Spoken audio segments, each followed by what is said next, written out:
తమ సమస్యల్ని పరిష్కరించాలంటూ Rajahmundry sub collector కార్యాలయం ఎదుట ఆందోళనకు దిగారు అంగన్వాడీలు. తమకు కనీస వేతనం 10,000 అన్న ఇవ్వాలని, పెన్షన్ సహా రిటైర్మెంట్ బెనిఫిట్స్ కూడా కల్పించాలని డిమాండ్ చేస్తున్నారు.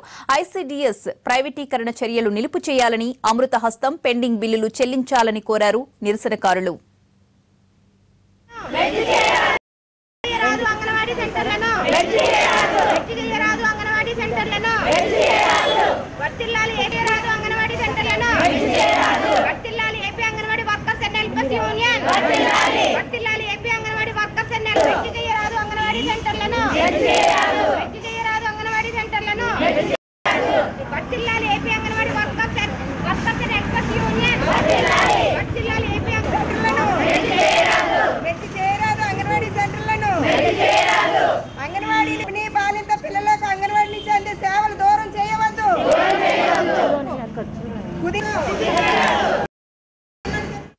అంటే ప్రభుత్వం మెర్జీ 3 సెంటర్లు కలిపి ఒక సెంటర్గా మెర్జీ చేయాలని ప్రభుత్వం ప్రయత్నం చేస్తూ ఉంది.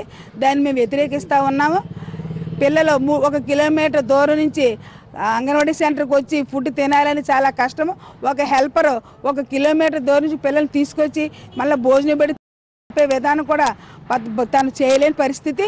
అంగన్వాడీ అందించే 6 సేవలకి గర్భిణీ స్త్రీలు బాలింతలు దూరం అవుతున్నారు. ఆ సేవలను దూరపరచొద్దు.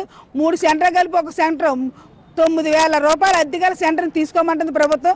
అర్బన్లో అలాంటి సెంటర్స్ దొరకవు.